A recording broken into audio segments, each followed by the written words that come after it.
તો હવે નવું ચેપ્ટર છે વર્તુળો. વર્તુળ તો આપણને ખબર છે ગોળ હોય એને શું કહી શકીએ છે વર્તુળ. તો આ એક પ્રકારની કેવી આકૃતિ છે બંધ આકૃતિ છે બરાબર છે. વર્તુળમાં આપણે શું જોવાની છે તો કે ત્રિજ્યા આવે વ્યાસ આવે એ રીતના અલગ અલગ એના શું આવશે માપ ત્રિજ્યા એટલે કેન્દ્રથી વર્તુળના અંત્ય બિંદુ સુધીનું અંતર એને આપણે શું દર્શાવીશું ત્રિજ્યા. ત્રિજ્યાને આપણે r કહીશું બરાબર છે. અને બે અંત્ય બિંદુને જોડતી અને કેન્દ્રમાંથી પસાર થતી જે રેખા હોય એને આપણે શું કહીએ વ્યાસ કહીએ બરાબર છે. તો જો મારે ત્રિજ્યાનું માપ શોધવું હોય વ્યાસ પરથી તો વ્યાસને મારે 2 વડે શું કરવો પડે ભાગવો પડે. એટલે r = d/2 એ રીતના દર્શાવે. d એટલે ડાયામીટર, ત્રિજ્યા, r એટલે રેડિયસ. બરાબર તો રેડિયસ = diameter/2 એ રીતના આપણે શું કરી શકીએ દર્શાવી શકીએ. તો અહીં કે છે ભૌમિતિક આકૃતિમાં જેમ કે રેખાખંડ, ખૂણો, ત્રિકોણ, ચતુષ્કોણ આ વર્તુળથી આપણે શું છે પરિચિત. તો કે ચક્રવંગણી અથવા અક્ષર 0 આ બધા વર્તુળના શું છે ઉદાહરણ. ગોળ દોરીએ બરાબર છે એ વર્તુળના શું છે ઉદાહરણો છે બરાબર. ત્યાર પછી આગળ જોઈએ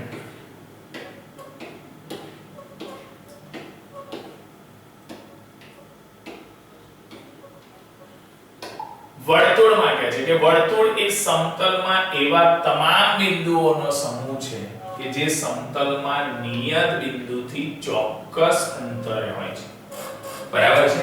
એ એના જે નિયત બિંદુ છે એ નિયત બિંદુથી કેવા અંતરે હોય છે ચોક્કસ અંતરે હોય છે બરાબર છે. તો એની અંદર ત્રિજ્યાની વાત કરે છે. કોની વાત કરે છે ત્રિજ્યા. તો ત્રિજ્યાને આપણે રેડિયસ પણ કહી શકીએ, ઇંગ્લિશમાં કહે તો રેડિયસ. તો કે વર્તુળના કેન્દ્રને વર્તુળ પરના કોઈ બિંદુ સાથે વર્તુળના કેન્દ્ર અને સેન્ટરમાં જે આવેલું હોય એને વર્તુળનું શું કહેવાય કેન્દ્ર. અને કેન્દ્રથી વર્તુળના કોઈ પણ અંત્ય બિંદુ એટલે વર્તુળના કેન્દ્રને વર્તુળ પરના કોઈ બિંદુ સાથે જોડતા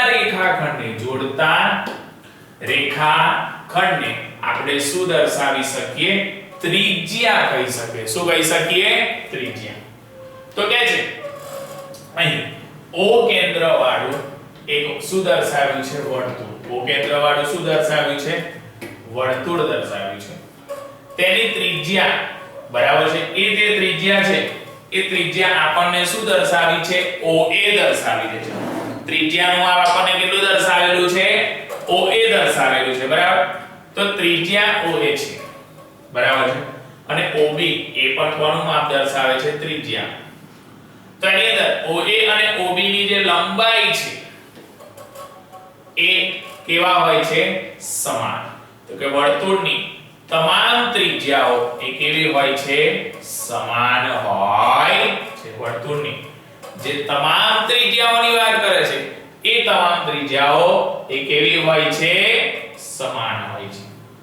ત્યાર પછી વાત કરીએ કે વર્તુળની ત્રિજ્યાની જે લંબાઈ છે એ સામાન્ય રીતે અક્ષર બરાબર છે 1 બરાબર આ એ રીતના પણ દર્શાવી શકીએ છે.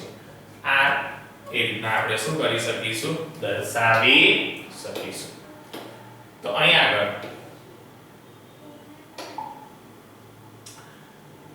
ત્રિજ્યાની લંબાઈને બદલે ત્રિજ્યા લખવાનું પણ શું છે પ્રચલિત છે. તો સમતલમાં અહીં બંધ ભૌમિતિક આકૃતિ એ સમતલને 3 ભાગમાં વિભાગે છે. કેટલા ભાગમાં 3 ભાગમાં વિભાગશે.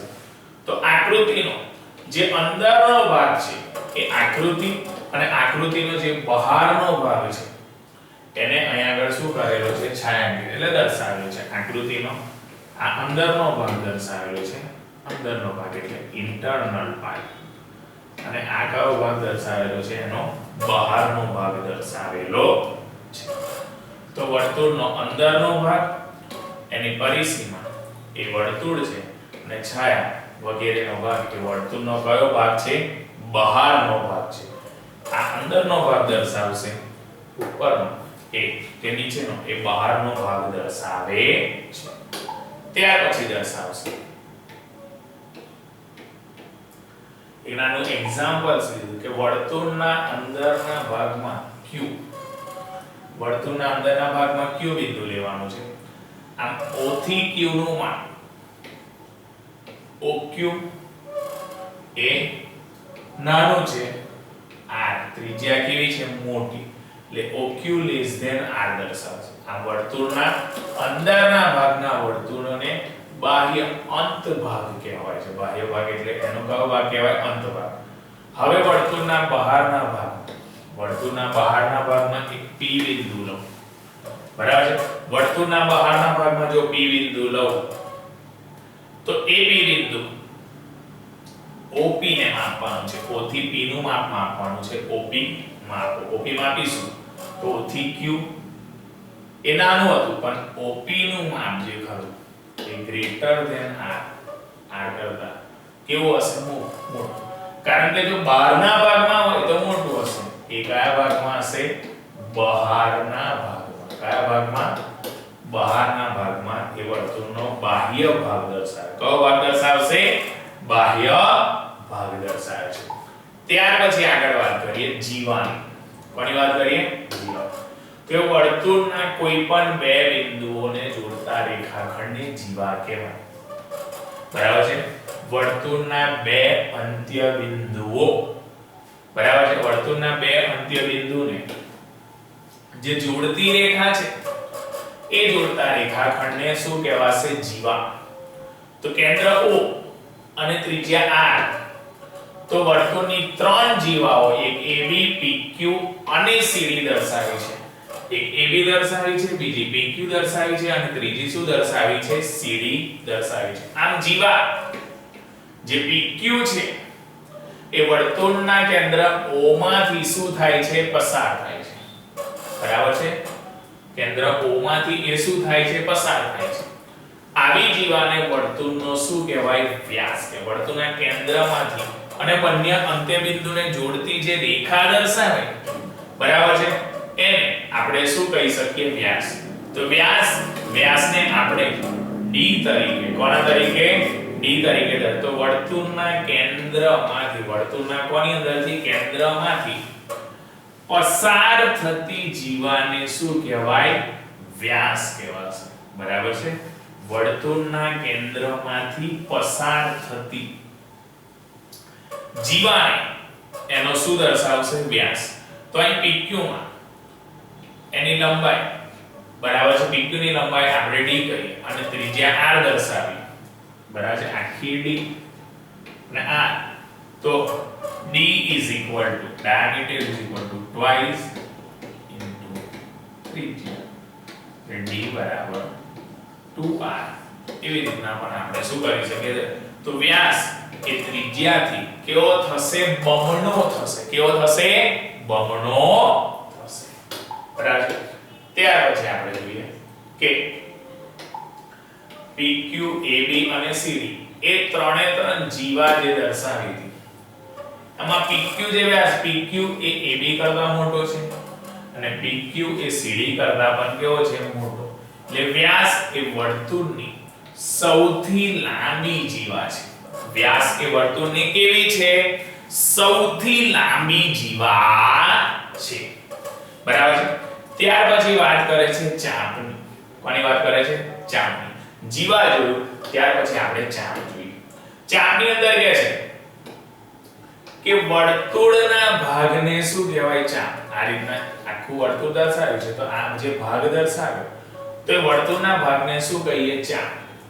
તો ABC એ અહીંયા આગળ શું દર્શાવ્યો છે? ચાપ દર્શાવ્યો છે. આમ ચાપ ABC આ રીતના ABC એ રીતના પણ આપણે દર્શાવી શકીએ. બરાબર છે. અહીંયા આગળ PRQ, બરાબર છે, એને પણ આપણે કોના તરીકે દર્શાવીએ? બરાબર છે, ચાપ દર્શાવો તો દર્શાવી શકીએ. બરાબર છે. અને અહીંયા આગળ નાનો દર્શાવો તો એ રીતના. અને અહીંયા આગળ PRQ આખું આ રીતના દર્શાવે તો એને અર્ધવર્તુળ પણ કહેવાય. શું કહેવાય? અર્ધવર્તુળ. તો કે વર્તુળનો વ્યાસ એ બે સરખા ચાપમાં વિભાજે. વર્તુળનો જે વ્યાસ કરો એ વ્યાસ કેટલા ચાપમાં? બે ભાગમાં. સરખા. તે પૈકી દરેક અર્ધવર્તુળ કહેવાય. દરેક શું કહેવાય? અર્ધવર્તુળ. PQ એ વ્યાસ થશે, પરંતુ એની અંદર જે PRQ છે બરાબર છે એ અર્ધવર્તુળનો દર્શાવશે. નીચે PBQ ની વાત કરીએ. કોની વાત કરીએ છે? PB અને Q. તો PBQ પણ એ શું થશે? અર્ધવર્તુળ થશે. શું થશે? અર્ધવર્તુળ. બરાબર છે? એ અર્ધવર્તુળ શું કરે છે? દર્શાવે છે. ત્યાર પછી વૃત્તાંશની વાત કરશે. કોની વાત કરશે? વૃત્તાંશ. તો વૃત્તાંશની અંદર કહે છે કે આ જે વર્તુળ દર્શાવ્યું છે એ વર્તુળનો એક ચાપ તેના અંત્ય બિંદુએ બે ત્રિજ્યાઓથી ઘેરાયેલો પ્રદેશ એને વૃત્તાંશ કહેવાય. વર્તુળનો આ જે એક ચાપ છે એ વર્તુળનો એક ચાપ અંત્ય બિંદુ એની જે ત્રિજ્યા છે બે ત્રિજ્યાઓ દ્વારા આ જે ઘેરાયેલો પ્રદેશ છે એ પ્રદેશને આપણે શું કહીશું? વૃત્તાંશ. બરાબર છે? વૃત્તાંશ તરીકે દર્શાવ્યું. તો કે છાયાંકિત ભાગ એટલે કે અહીંયા આગળ દર્શાવેલો ભાગ એ PRQ ચાપ વડે રચાયેલો શું છે? વૃત્તાંશ છે. તો છાયા વગરનો જે ભાગ PTQ ચાપ વડે એ રચાયેલો પણ વૃત્તાંશ કહેવાય. પરંતુ આ જે નાનો છે એનું નામ આપણે લઘુ વૃત્તાંશ કહી શકીએ અને આ જે મોટો છે એને આપણે ગુરુ વૃત્તાંશ એવું પણ શું કરી શકીએ? નામ આપી શકીએ. ઓકે. ત્યાર પછી વાત કરે છે વૃત્તખંડની. કોની વાત કરે છે? વૃત્તખંડ. તો વૃત્તખંડમાં કહે છે જીવા એ વર્તુળના અંદરના ભાગને બે બાજુમાં વિભાગશે. બરાબર છે? જે જીવાની વાત કરે છે એ જે જીવા છે એ વર્તુળના અંદરના બે ભાગમાં શું કરે છે? વિભાગે છે. ઉપરનો ભાગ અને નીચેનો ભાગ. જે દરેક વૃત્તખંડ કહેવાય. શું કહેવાય? દરેક. લઘુ વૃત્તખંડ કહેવાય. એટલે મોટો હોય તો ગુરુ વૃત્તખંડ. તો છાયાંકિત ભાગ અહીં દર્શાવેલો છે PAQ. બરાબર છે? PAQ. અને છાયા વગરનો ભાગ બરાબર છે એ PBQ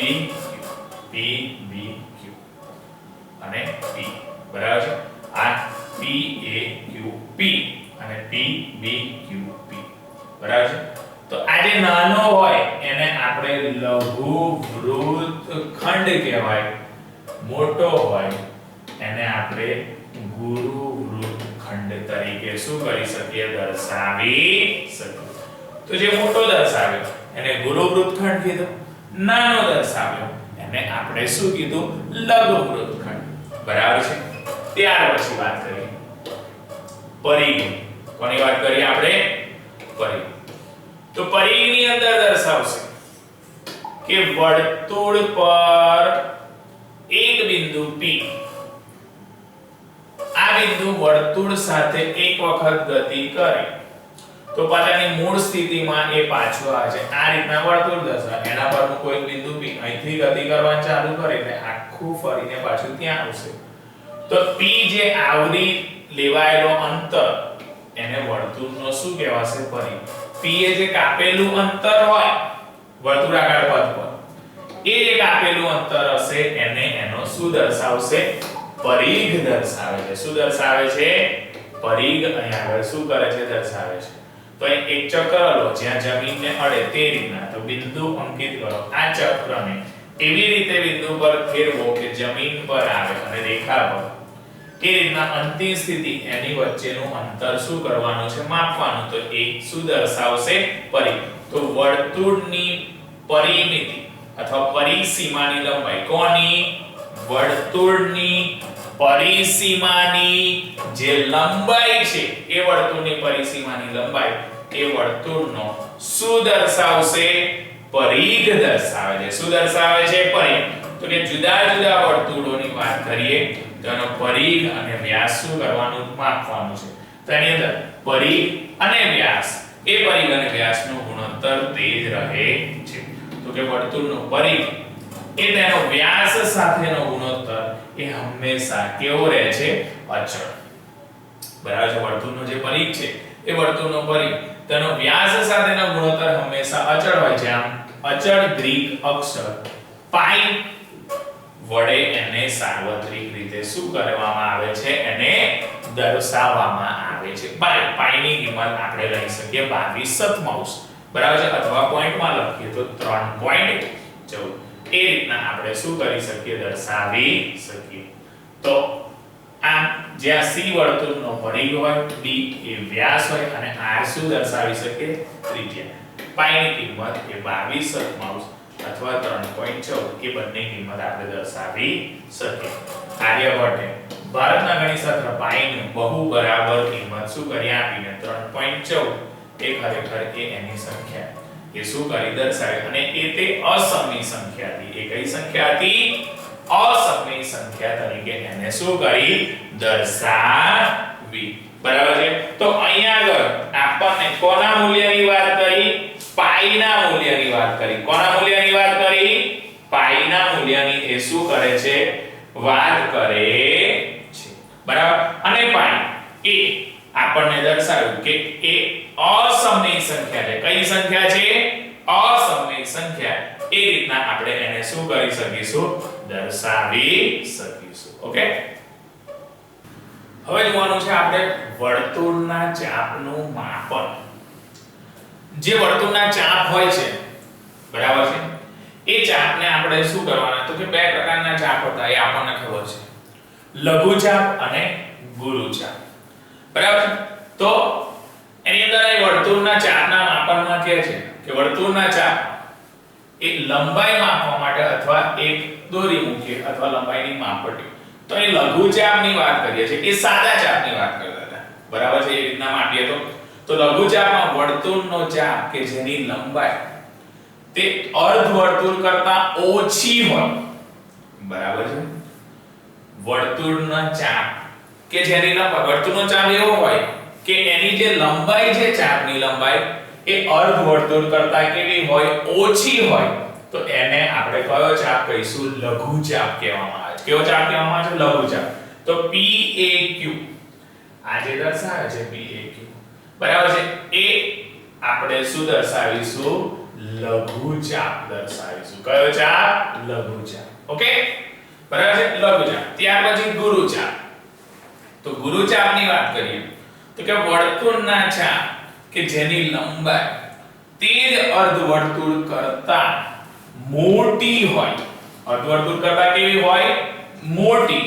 તો એને આપણે કયો ચાપ કહીશું? ગુરુ ચાપ કહેવામાં આવે છે. કયો ચાપ કહેવામાં આવે છે? ગુરુ ચાપ કહેવામાં આવે છે. તો અહીંથી આ આખો દર્શાવીશું. બરાબર છે. આ એનો કયો ચાપ છે? ગુરુ ચાપ. કયા ચાપ તરીકે દર્શાવીએ છીએ? ગુરુ ચાપ તરીકે આપણે ઓળખાવી શકીએ. ઓકે. તો એ હતો ગુરુ ચાપ અને લઘુ ચાપ. એ બંને જોયા આપણે. ત્યાર પછી સમકેન્દ્રી વર્તુળોની વાત કરે. કોની વાત કરે છે? સમકેન્દ્રી. સમકેન્દ્રી કે જેનું કેન્દ્ર એક જ હોય, એક જ એટલે કે સેન્ટર એક જ, એના પરથી અલગ અલગ વર્તુળો આપણે શું કરવામાં આવે? દોરવામાં આવે. બરાબર છે. તો આનું કેન્દ્ર O લઈએ તો એની આજુબાજુ બીજું એને જ કેન્દ્ર લઈએ ત્રીજું. બરાબર છે. આ એક જ કેન્દ્ર પર જુદી જુદી ત્રિજ્યાઓ ધરાવતા વર્તુળો એ સમકેન્દ્રી વર્તુળો કહેવાય. કેવા કહેવાય? સમકેન્દ્રી. એક જ કેન્દ્ર. કેટલું કેન્દ્ર? એક જ. પરંતુ એ લોકોની જે ત્રિજ્યા છે એ ત્રિજ્યા તો કે જુદી જુદી ત્રિજ્યા ધરાવતા જે વર્તુળો છે એને કયા કહેવાશે? સમકેન્દ્રી વર્તુળો તરીકે લેવામાં આવે છે. ત્યાર પછી એકરૂપ વર્તુળોની વાત કરે. કોની વાત કરે છે? એકરૂપ. તો એકરૂપ વર્તુળોમાં કહે છે કે બે વર્તુળો, કેટલા વર્તુળો? બે વર્તુળો એ એકબીજા પર બંધ બેસતા મૂકી શકીએ. બરાબર છે. એકબીજા પર શું મૂકી શકીએ? બંધ બેસતા મૂકી શકીએ. તો એ એકબીજાને સંપૂર્ણ રીતે આવરી લઈને તેને એકરૂપ વર્તુળો તરીકે ઓળખવામાં આવે છે. બરાબર છે. એકરૂપ વર્તુળો કહેવાય. તો કે બે વર્તુળો અથવા કે ચાપ એ એકબીજાને બંધ બેસતા હોય, એકબીજાને શું કરતા હોય, બંધ બેસતા હોય, તો એને સંપૂર્ણ વર્તુળ તરીકે શું કરી લેવામાં આવે છે, આવરી લેવામાં આવે છે. ઓકે, ત્યાર પછી આગળનો ટોપિક જોઈએ. કેટલાક અગત્યના નિયમો વાક્ય છે કે અહીં આગળ O1 અને O2, તો કે O1 અને O2 કેન્દ્ર ધરાવતું અને ત્રિજ્યાઓ અનુક્રમે R અને S હોય તેવા બે વર્તુળો અહીં શું કર્યા છે, આપણે દોર્યા છે. અહીં R અને અહીં આગળ S. એ રીતના બે વર્તુળો આપણે શું કર્યા છે, દોર્યા છે. તો આ વર્તુળ 1 અને વર્તુળ 2 પર એને એવી રીતે ગોઠવવામાં આવે કે જે O1 અને O2 બરાબર છે એ રીતના આપણે ગોઠવી શકીએ. તો આપણે જોઈશું કે S એ વર્તુળ 1 અને બે વર્તુળો એ બંનેને શું કરી લે છે, આવરી લે છે, એકબીજા પર મૂકે તો એડજસ્ટ થઈ જાય છે. આમ ત્રિજ્યા ધરાવે તો જ એ લોકો એકરૂપ વર્તુળો કહેવાય. કયા વર્તુળો કહેવાય? એકરૂપ. ત્યાર પછી જો ચાપ PAQ, ચાપ એ કયો કહે છે, ત્રિકોણ વર્તુળમાં PAQ, ચાપ RBS બરાબર છે, PAQ અને RBS. PAQ ઉપરનો અને નીચે RBS, આ બે જે ચાપ દર્શાવે છે એની અંદર ખૂણો POQ અને નીચે ખૂણો બતાવ્યો છે ROS. એ બંને ખૂણા કેવા છે, સરખા છે. એટલે POQ અને ROS બરાબર છે, એ બંને ખૂણા ઉપરનો O ખૂણો નીચેનો O ખૂણો એ બંને કેવા છે, સરખા છે. એના પરથી ચાપ PAQ અને ચાપ RBS આ બંને પણ કેવા હોય છે, સરખા હોય છે. વર્તુળના બે ચાપ જો એકરૂપ હોય, વર્તુળના કેટલા ચાપ, બે ચાપ એ કેવા હોય, એકરૂપ હોય, તો એ કેન્દ્ર આગળ સમાન ખૂણો બનાવે છે. કેન્દ્ર આગળ એ કેવો ખૂણો બનાવે છે, તો કે સમાન ખૂણો બનાવે છે. આમ ચાપ PAQ અને ચાપ RBS એની માટે જેટલું PQ હશે એટલું જ RS હશે. એટલે જેટલું PQ હશે એટલું જ RS હશે. એ રીતના આપણે દર્શાવી શકીએ. અહીંયા આગળ એ જ રીતના અહીંયા આગળ જીવા દોરી છે PQ અને RS. તો આ જે ચાપ છે PAQ અને RBS એ બંને જો સરખા હોય બરાબર છે, ચાપ PAQ અને ચાપ RBS જો એ બંને સરખા હોય તો એના પરથી આપણે કહી શકીએ, શું કહી શકીએ, કે જેટલું PQ નું માપ છે એટલું જ RS નું માપ થશે. આમ ચાપ PAQ અને ચાપ RBS એ શું હશે, સરખા હશે. તો વર્તુળના આ બે ચાપ એ એકરૂપ હોય, વર્તુળના આ બંને જે ચાપ છે એ બંને કેવા હોય, એકરૂપ હોય, તો અનુરૂપ જીવાઓ એ કેવા કહેવાય છે, સમાન હોય છે. અનુરૂપ જીવાઓ કેવી હોય છે, સમાન હોય છે. અહીંયા આગળ એક એક્ઝામ્પલ લીધું છે કે O કેન્દ્ર લીધું. કેટલું કેન્દ્ર લીધું? O કેન્દ્ર વાળું વર્તુળ છે, એમાં સમાન જીવાઓ PQ અને RS છે. બે સમાન જીવાઓ લીધી છે. આ PQ છે અને બીજી જીવા R અને S છે.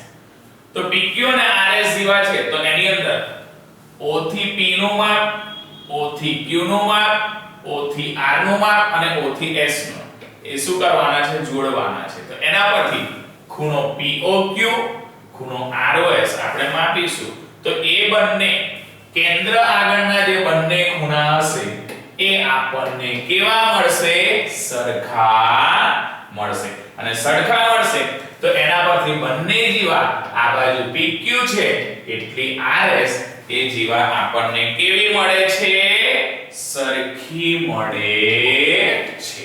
બરાબર છે. આ વર્તુળ એ સમાન જીવાઓ કેન્દ્ર પર સમાન ખૂણા રચે છે. વર્તુળ એ સમાન જીવાઓ બરાબર છે, જે સમાન જીવાઓ હશે એ કેન્દ્ર ઉપર કેવો ખૂણો રચે છે, સમાન ખૂણો રચે છે. સમાન ખૂણો રચે છે તો એનાથી ઊંધું કે જો કેન્દ્ર આગળ એ જીવાઓ વડે રચાયેલો ખૂણો જો સમાન હોય તો જીવાઓ પણ કેવી કહેવાય? સમાન કહેવાય. જીવાઓ પણ કેવી કહેવાશે? સમાન કહેવાશે. ઓકે, ત્યાર પછી આપણે એક્ઝામ્પલ આપેલો છે, એક્ઝામ્પલ જોઈએ કે અહીંયા આગળ એક જીવા આપેલી છે PQ, બીજી જીવા આપેલી છે RS. તો PQ જીવા અને જીવા RS એ સરખી છે, બરાબર છે. તો PQ આવ્યો તો કે સમાન જીવાઓ PQ અને RS ના અનુરૂપ ચાપ પણ કેવા હોય? સમાન હોય, બરાબર છે. એને અનુરૂપ જે ચાપ દોરીએ એ ચાપ પણ કેવા આવશે? સમાન. તો આ ચાપમાં એક આપણે OR ઉમેરવાનો. શું ઉમેરવાનો છે? OR. તો OR ઉમેરીશું તો ચાપ PQR અને ચાપ QRS, બરાબર છે. ચાપ PQR અને ચાપ ORS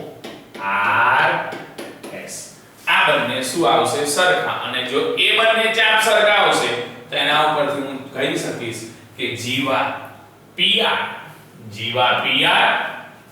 અને જીવા QS એ પણ કેવી થશે? સરખી થશે. જીવા PR અને જીવા QS એ બંને કેવી થશે? સરખી થશે, બરાબર છે. ત્યાર પછી આગળની વાત કરીએ. ચાપ AB અને ચાપ BC. શું કહે છે? ચાપ AB અને ચાપ BC. એની અંદર ખૂણો AOB. કોણ?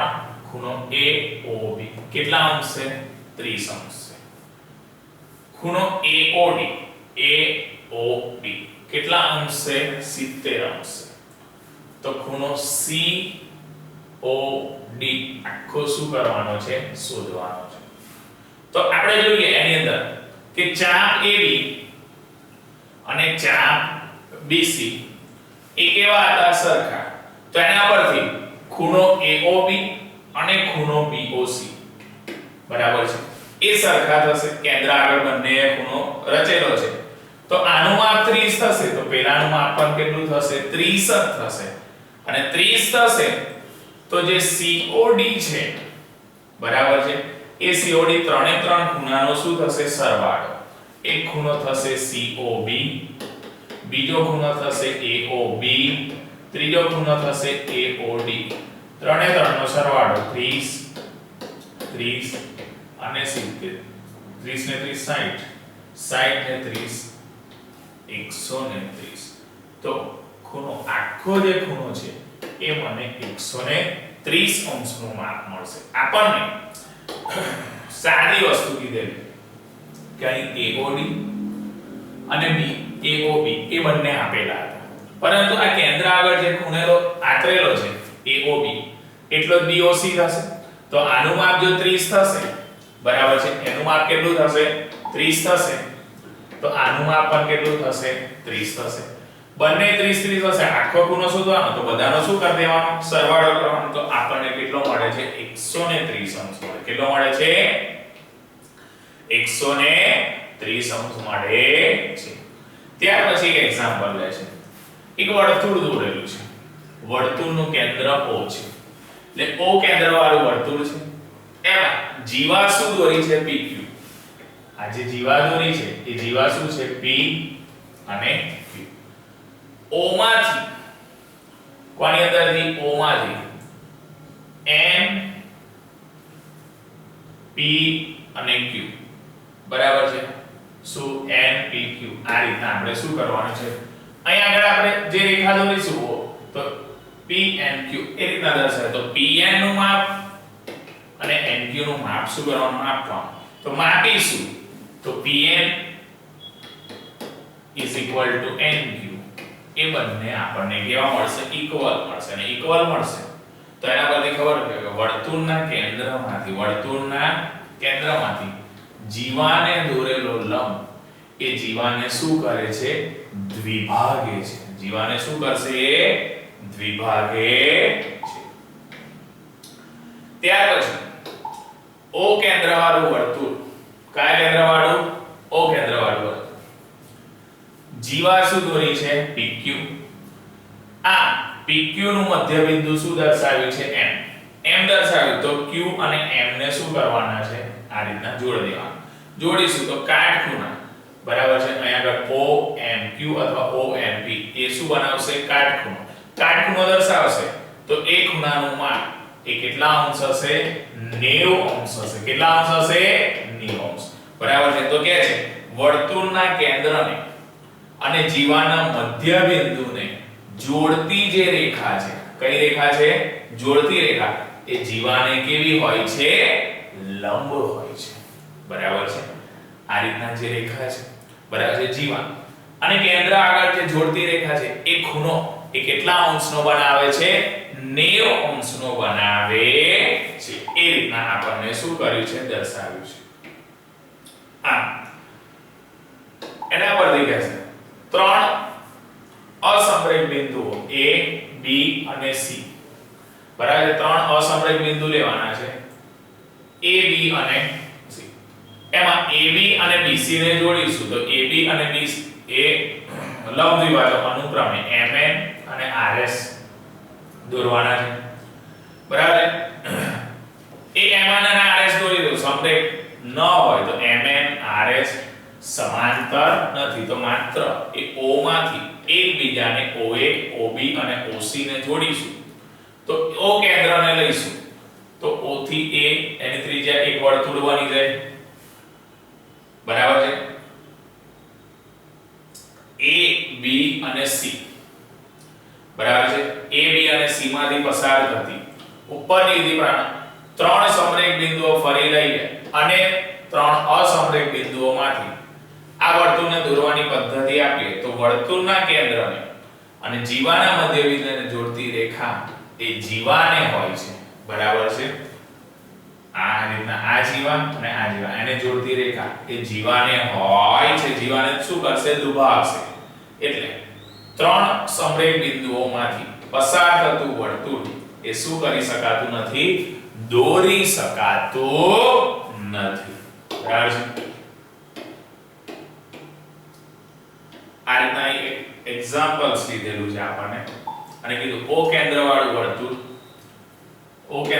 વર્તુળ શું કરવાનું છે દોરવાનું છે વર્તુળની બે સમાન જીવાઓ કેટલી બે એક AB અને બીજી PQ તો કે આ બે સમાન જીવાઓ AB અને PQ દોરીશું તો OM એ AB ને લંબ હશે અને OM એ કોને લંબ હશે PQ ને તો OM લંબ AC બરાબર છે OM લંબ AB થશે અને ON લંબ PQ થશે તો OM અને ON ને આપણે માપીશું તો એ કેવા હશે OM અને ON કેવા હશે સમાન તો એના પરથી કહીશું કે વર્તુળ એ સમાન જીવાઓ કેન્દ્રથી સમાન અંતરે હોય બરાબર સમાન જીવાઓ હોય તો કેન્દ્રથી જે અંતર લઈએ O થી M નું ને O થી M નું એ કેવા અંતરે હોય સમાન અંતરે હશે બરાબર છે એટલે twice of OB તો OM શું થશે ON તો AB PQ તો છે જ કારણ કે બે જીવા કેવી હતી સમાન તો કેન્દ્રથી સમાન અંતરે કેન્દ્રથી ક્યાંથી કેન્દ્રથી સમાન અંતરે હોય તેવી જીવાઓ એ કેવી હશે સમાન હોય છે બરાબર છે કેન્દ્રથી એ કેવી હશે સમાન તો એક્ઝામ્પલ્સ લીધું છે અહીંયા આગળ કે વર્તુળના ક્યાંથી કેન્દ્રમાંથી OM PQ જો PQ બરાબર 8 હોય PQ બરાબર કેટલા હોય 8 OM બરાબર 3 હોય OM બરાબર 3 PQ બરાબર આખા 8 તો આ કેટલા થશે 4 તો OP શોધવાનો શું શોધવાનો છે OP તો આપણને ખબર છે કે PN NQ તો PQ PQ આપણે શોધવું હોય તો એનું હાફ કરવું પડે કોના બરાબર PN બરાબર તો PN નું સૂત્ર બને PN 1/2 of PQ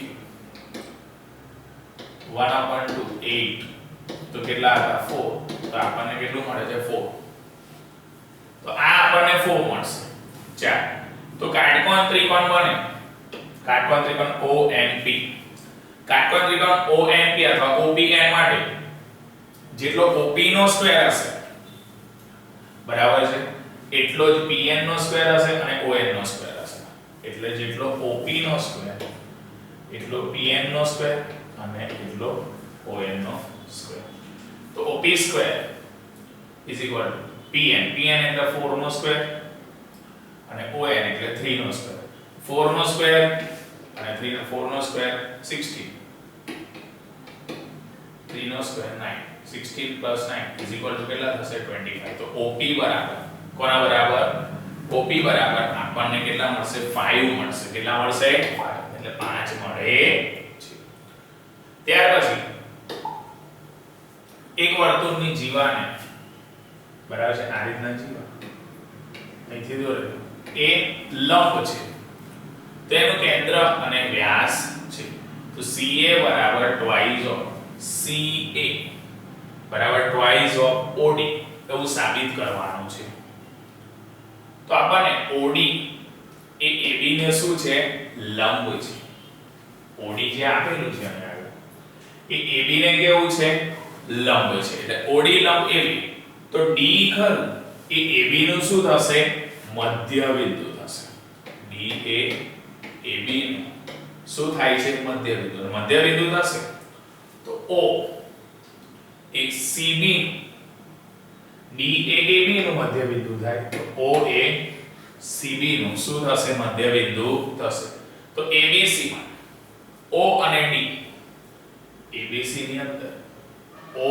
અને D તો ABC માં O અને D એ ત્રિકોણ ABC ની બે બાજુઓ કેટલી બાજુઓ બે બાજુઓ BC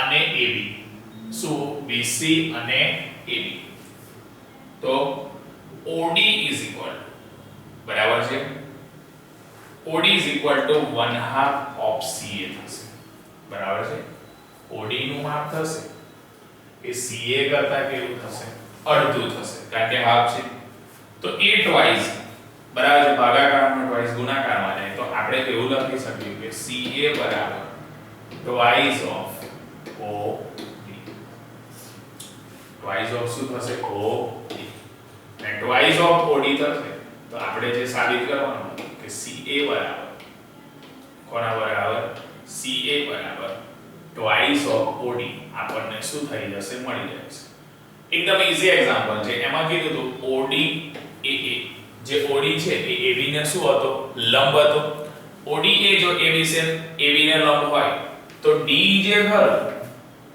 એ AB નું શું થશે મધ્ય બિંદુ થશે D એ AB નું શું થશે મધ્ય બિંદુ O જે ખરું એ BC નું શું થશે મધ્ય બિંદુ થશે તો એની અંદર જે ABC છે કોણ ABC તો ABC એ O અને જે D છે એ ત્રિકોણને બે બાજુઓ BC અને AB ના તો OD બરાબર 1/2 of CA થશે 1/2 તો અહીંયા જશે તો CA બરાબર twice of OD CA બરાબર શું થશે twice of OD એ રીતના આપણે શું કરી શકીશું દર્શાવી શકીશું ત્યાર પછી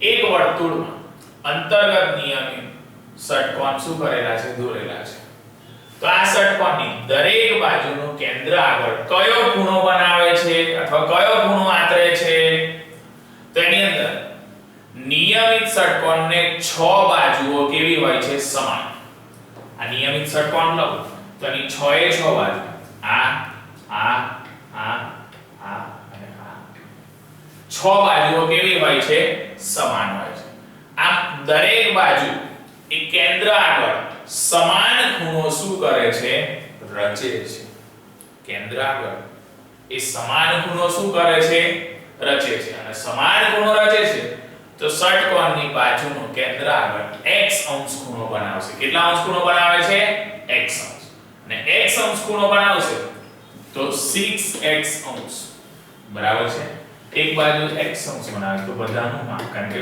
સમાન ખૂણો આંતરે તો x અને x એટલે શું થશે 6x અંશ = 360 તો x અંશ બરાબર 360 ના છેદમાં 6 4 36 તો x બરાબર દરેક ખૂણાનું માપ ષટકોણમાં કેન્દ્ર આગળ દરેક ખૂણાનું માપ કયા ખૂણાનું માપ દરેક ખૂણાનું માપ એ કેટલું થશે 60 અંશ તરીકે હું શું કરી શકીશ દર્શાવી શકીશ ઓકે ત્યાર પછી આગળના એક્ઝામ્પલ જોઈએ આપણે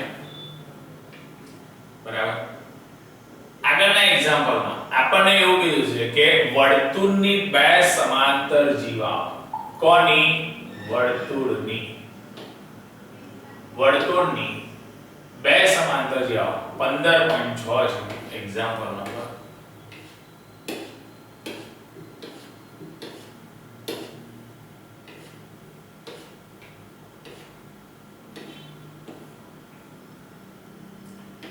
બરાબર આપણને કીધું છે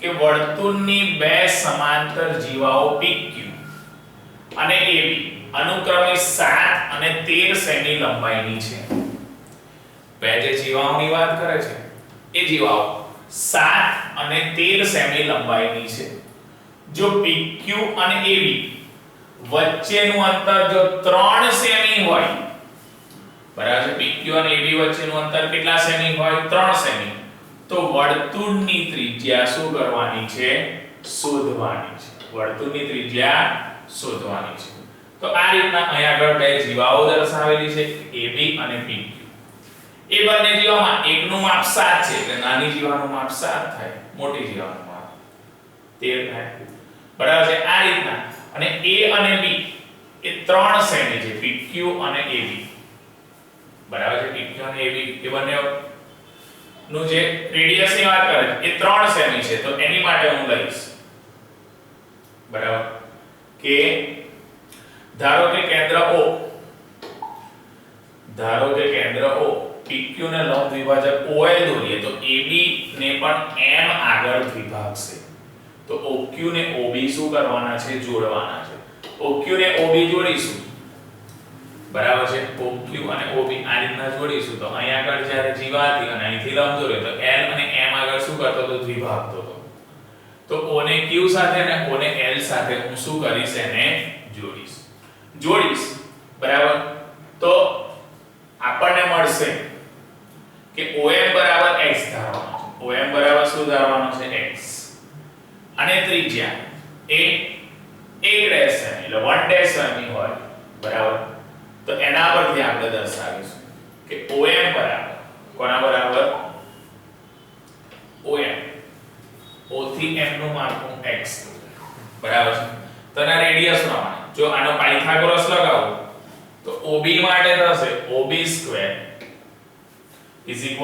OM સ્ક્વેર MB સ્ક્વેર બરાબર છે આની માટે તો આ ત્રિકોણ માટે તો OB square OM square MB square અને એ જ રીતના OQ માટે લો તો OQ સ્ક્વેર OL સ્ક્વેર અને LQ સ્ક્વેર એ રીતના મારે શું કરવું પડે દર્શાવવું પડે તો એની અંદર આ તો બંને ત્રિજ્યા છે એટલે હું r કહી શકું બરાબર છે તો r સ્ક્વેર x સ્ક્વેર 13/2 એનો શું થશે હોલ સ્ક્વેર આખાનું માપ 13 છે એટલે આટલું થશે 13/2 તો 13/2 એનો હોલ સ્ક્વેર અને બીજાનું લો બરાબર તો x અને આ 3 છે એટલે આખું x + 3 થશે એટલે r સ્ક્વેર x + 3 નો હોલ સ્ક્વેર પ્લસ 7/2 આખું 7 છે તો આ 7/2 થશે તો 7/2 આખાનો શું થશે હોલ સ્ક્વેર થશે એ બંને સમીકરણ અનુસાર x સ્ક્વેર પ્લસ 13/2 નો હોલ સ્ક્વેર x પ્લસ 3 નો હોલ સ્ક્વેર પ્લસ 7/2 નો સ્ક્વેર તો એનું કેલ્ક્યુલેશન x સ્ક્વેર 13 નો વર્ગ 169 x square plus 169 upon 4 is equal to આનો થશે x સ્ક્વેર પ્લસ 3 દુ 6x પ્લસ 9 પ્લસ 40 upon 4 આવું થશે તો એની અંદર શું થશે x2 ને હું શું કરીશ કટ કરીશ તો 6x બરાબર કોના બરાબર 6x આ બંને ટર્મ છે અને હું આ બાજુ લાવી દઈશ તો 169 - 4 -9 -49/4 તો આ રીતનું આપણું આખું સ્ટેપ આવી જશે 4 નો એલસીએમ લઈશું તો 169 - 36 - 49/4 = 6x તો આનું કરીશું બરાબર તો 6x બરાબર 4 મળશે 6x બરાબર 4 ને 21 મળશે કેટલા મળશે આપણને 21 અને આ 21 મળશે બરાબર તો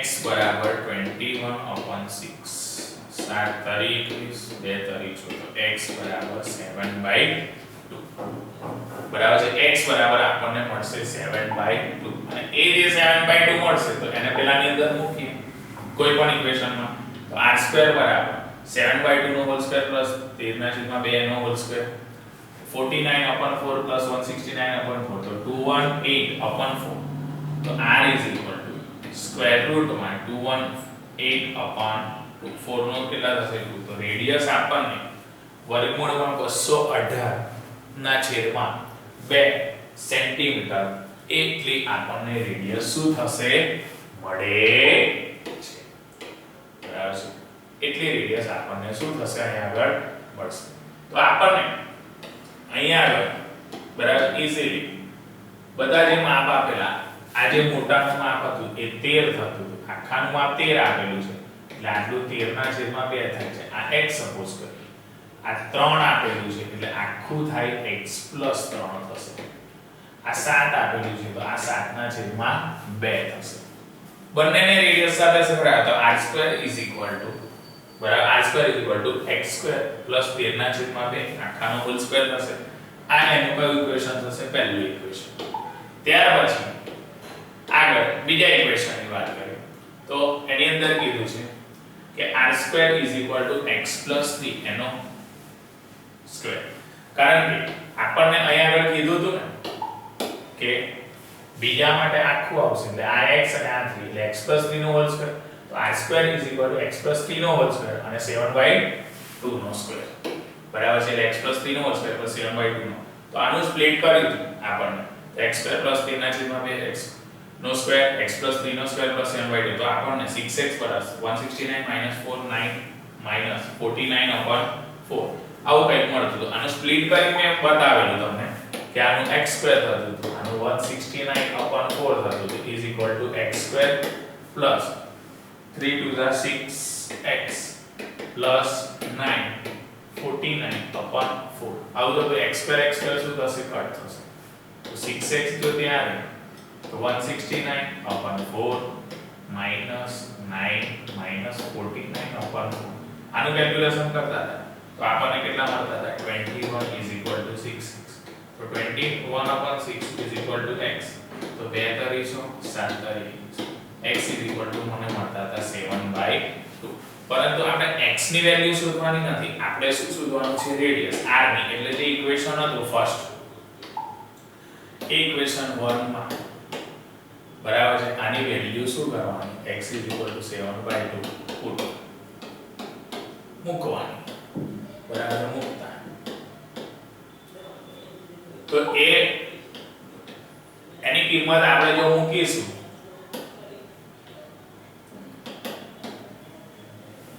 તો r2 = 7/2 નો હોલ સ્ક્વેર + 13 ના છેદમાં 2 આખાનો હોલ સ્ક્વેર તો 49 ના છેદમાં 4 અને 169/4 તો 218/4 તો r આખું 218/4 સ્ક્વેર રૂટમાં થાય પણ 4 નું કેટલું થાય 2 અને સ્ક્વેર રૂટનું સ્ક્વેર તો r બરાબર વર્ગમૂળમાં આપણને 218 ના છેદમાં 2 એ જે રેડિયસ આપણને જે જોઈએ એ શું થઈ જાય છે મળી જાય છે બરાબર તો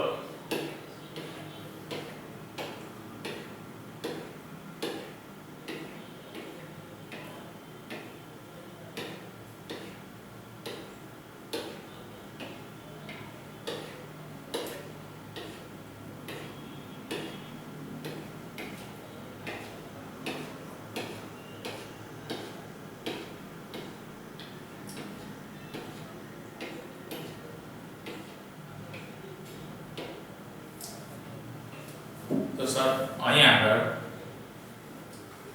આ 15મું ચેપ્ટર એ ફિનિશ્ડ થાય છે.